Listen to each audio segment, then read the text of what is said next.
Hello guys, hello fire sign, hello Leo, Aries, Sagittarius. Welcome dito sa aking channel, Kapalaran 888. Welcome. Alamin natin kung anong messages, vibration, gabay, energy para sa inyong lahat. General reading, so gamitin mo kung ano yung sinasabi ng puso mo, ng instinct mo, ng intuition.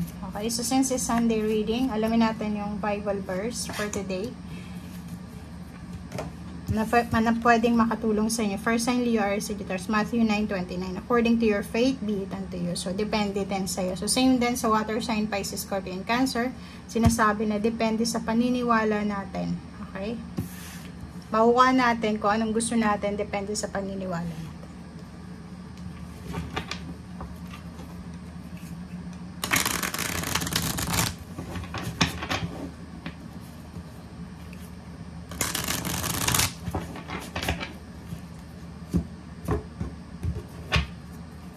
Okay. First card natin is Two of Pentacles, Ten of Swords, Page of Wands, Temperance, and Seven of Swords. So, kung makikita mo dito, may paparating or pwedeng same din sa mga water sign, Pisces, Scorpion, Cancer. Or pwedeng in a relationship ka sa water sign or may family members ka na water sign, Pisces, Scorpion, Cancer. If ever naghihintay kayo, kasi mayroong ditong temperance, so mayroong mga worries and fears. Medyo nag-aalala yung iba sa inyo dyan. Pwedeng nag-aalala ka sa outcome, pwedeng nag-aalala ka sa mga obligations mo. Siguro ang dami mong obligasyon sa buhay, marami kang mga parang mga pinapasan, trials, obligations, or kung ano man tong pinapasan mo. Sinasabi ng Barase dito na huwag kang masyadong mag-panic, okay? Huwag kang masyadong mag-rush, huwag kang masyadong maging obsessive sa result, or dito sa kung ano mang hinihintay mo. Paki-comment down below if nandito ka sa sitwasyon na kailangan mong magmadali, parang ganun. Kasi if buo yung paniniwala mo sa Panginoon, sa sarili mo, maghihintay ka. Parang ganun. So, yung temperance na to is parang sinasabi sa'yo na konting tiis, konting tiyaga pa. Kasi pag hindi ka naging matyaga, kung hindi ka maging matiisin, itong Seven of Swords, papasok yan sa buhay mo. Alam mo ba yung Seven of Swords is yung mga temptation siya.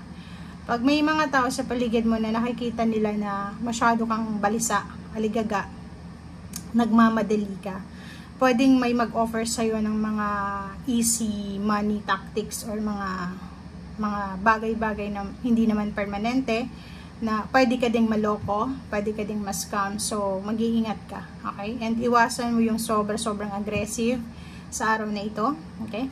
Meron ditong good news na hinihintay ka, and yung good news na yan is parating na, is on the way na siya. It's either like naloko ka dati, na-scam ka sa money, gusto mo ng refund, or pwedeng may umutang sa'yo. So, dito sinasabi na pwedeng magbayad na sila, or pwedeng kung ano yung nawala sa'yo ay posibleng ibabalik sa'yo ng universe. Okay? And Ten of Swords, yung emotional burdens. Meron kang mga emotional burdens na dala-dala. Mga bagahe ng nakaraan, bagahe ng kasalukuyan, and yung eagerness na makuha agad kung ano yung future natin, or yung eagerness, yung worries mo para sa future.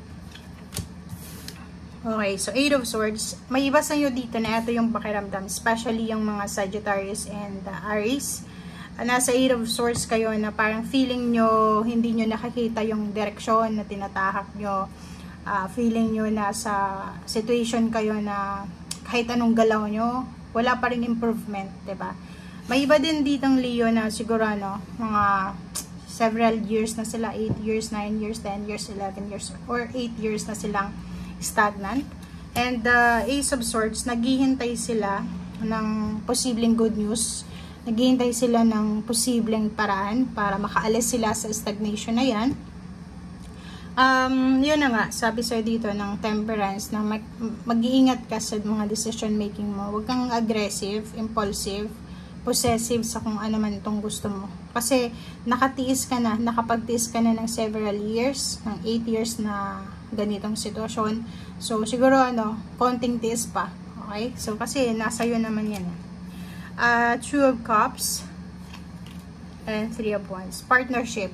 So, nakikita natin dito na may mga possible na opportunities ka para sa partnership, relationship. So, yung mga naghahanap ng karelasyon, ng mga business partnership, mga pwedeng inegosyo, or kung ano pa man, may possible information or pwedeng good news kayo na matatanggap, lalo na sa araw na ito. Okay? Yung iba sa inyo dito, siguro mga 3 years nang naghihintay kung kailan kayo sisiputin ang inyong manliligaw. Yung iba naman sa inyo, pwedeng mayroon kayong mga long distance relationship, long distance travel, or kano pa man. And nakikita natin na konting tiis pa. So, 3 months, pwedeng October, November, December. So, it's either January, or pwedeng end of December. Nakikita natin yung good news na to na magiging in reality siya. Wow. O, diba? Tingnan mo, So, kung makikita mo dito, mag-focus ka daw sa emotion mo sa ngayon. Focus ka sa emotion mo. Focus ka sa family mo. Kasi yung 7 of Wands is, kailangan mong proteksyonan, kailangan mong ipaglaban kung ano yung foundation mo. Kung ano yung pakiramdam mo, siya yung nagiging rason kung bakit ka nabubuhay, kung bakit ka nag-i-exist dito sa mundo. Siguro sa araw na ito, marirealize mo yon kung ano yung importante talaga sa buhay mo. Okay?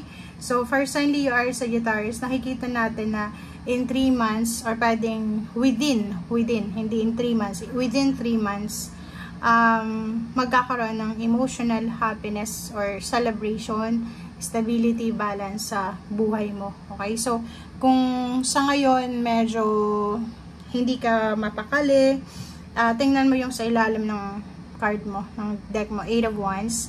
Naghihintay ka ng good news, naghihintay ka ng kung ano pa man na balita, tingnan mo, ng freedom. So, be strong, be courageous, kasi on the way ka na sa freedom, on the way ka na sa stability and balance, on the way ka na sa kumbaga, like for example, sa medyo paggaan ng mga baggages na dinadala mo sa everyday life mo. So, kung halimbawa pagod ka na, magpahinga, lalo ngayon Sunday, oras ito para makapagpahinga ka, oras ito para ma-replenish yung energy mo, oras ito para maayos yung mindset mo, oras ito para magplano ka kung ano yung mga gagawin mo sa susunod na linggo, and at the same time, oras ito para i-focus mo yung sarili mo. Okay? So, thank you guys, and see you again. Bye!